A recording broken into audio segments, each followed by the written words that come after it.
जय श्री कृष्ण। मित्रों, भगवद गीता के पिछले सत्र में श्लोक 25 में हमने बात की कि कृष्ण ने आत्मा की डिस्क्रिप्शन देते हुए, वर्णन करते हुए, उसके बारे में उसका अर्थ बताते हुए कहा था कि अव्यक्तोयम, अचिंत्योयम, अविकार्योयम, अउच्योतम।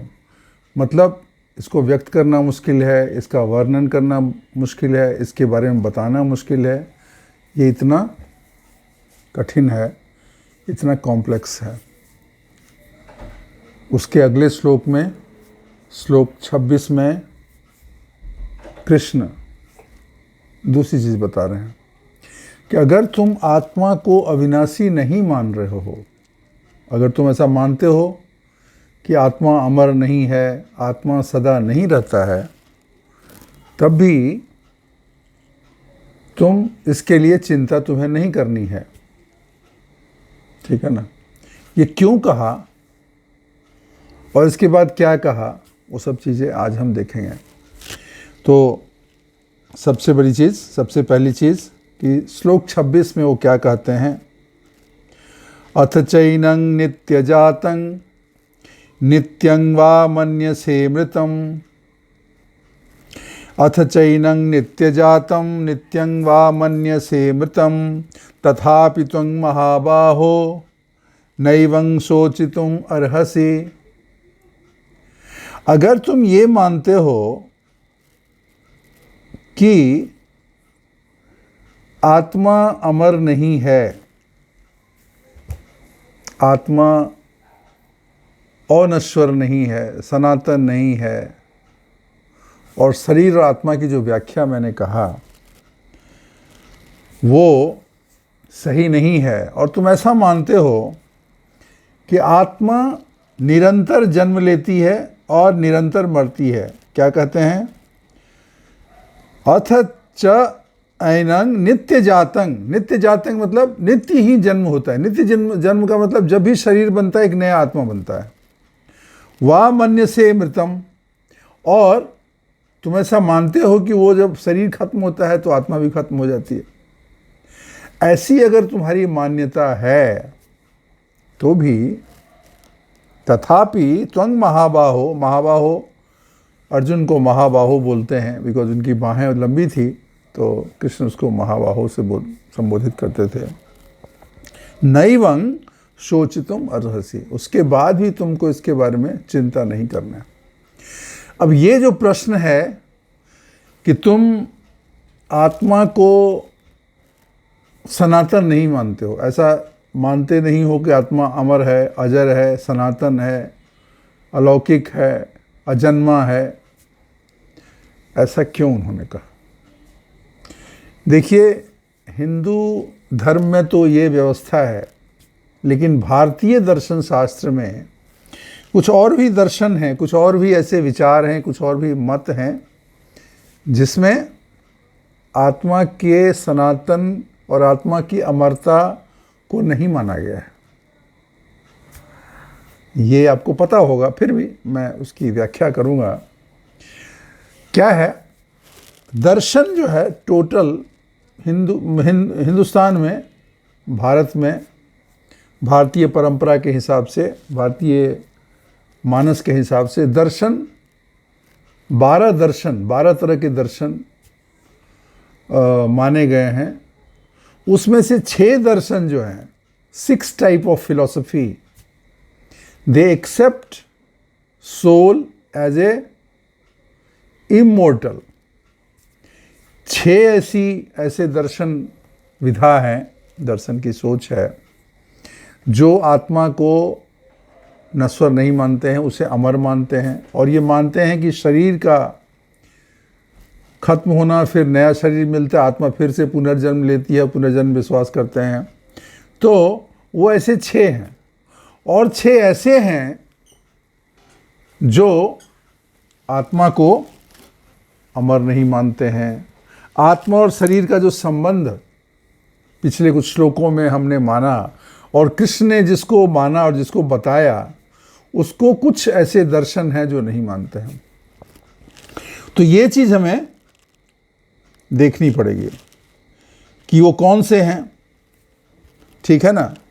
देखिए, जो 6 दर्शन हैं जो वैदिक शास्त्र को, वेद को मानते हैं और वेद के हिसाब से आत्मा की अमरता को मानते हैं और उसके सिद्धांत को सत्य मानते हैं और उसी को लेकर सारा धर्म और सारा दर्शन, वो जो है 6 हैं। कौन कौन है?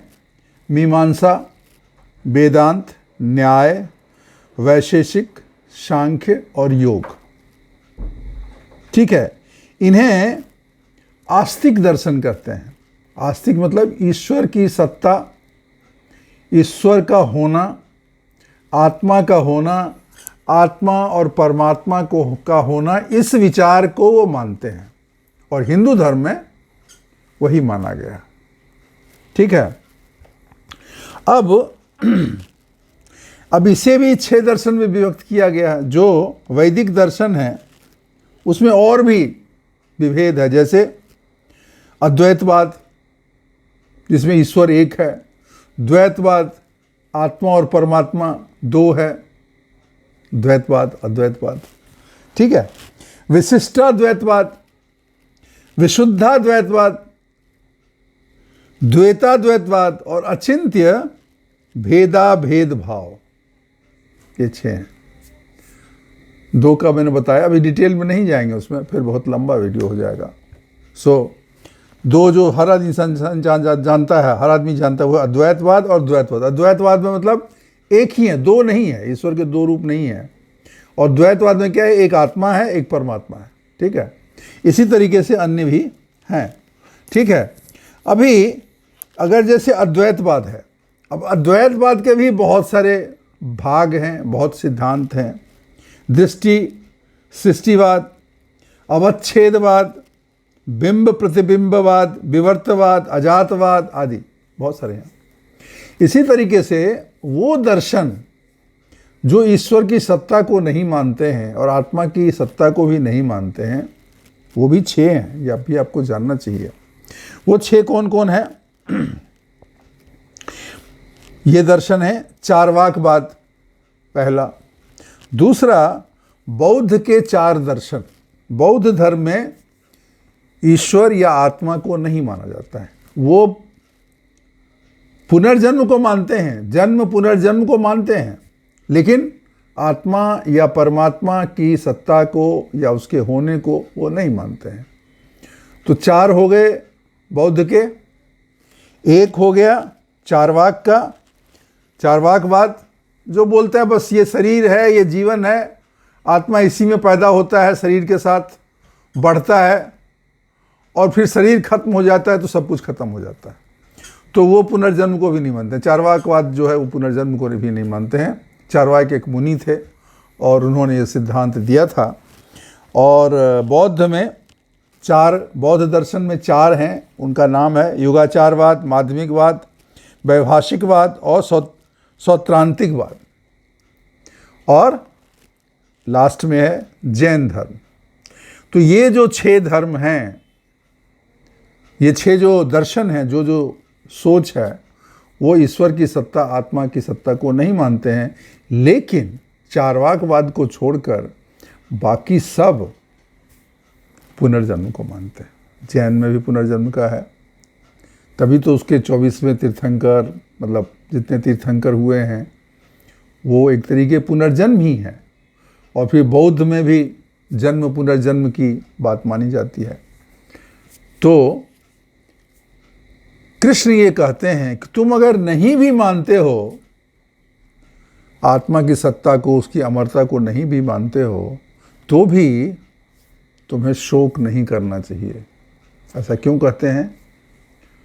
वो नेक्स्ट श्लोक में, अगले श्लोक में हम इसकी चर्चा करेंगे, ठीक है। तो आज बस इस वीडियो में इतना ही, बिकॉज फिर वीडियो ऑलरेडी 10 मिनट का हो गया है। तो अगले वीडियो में हम उसकी चर्चा करेंगे कि अगर तुम नहीं मानते हो फिर भी तुम्हें शोक नहीं करना है। क्यों शोक नहीं करना है, ये देखेंगे। जय श्री कृष्ण।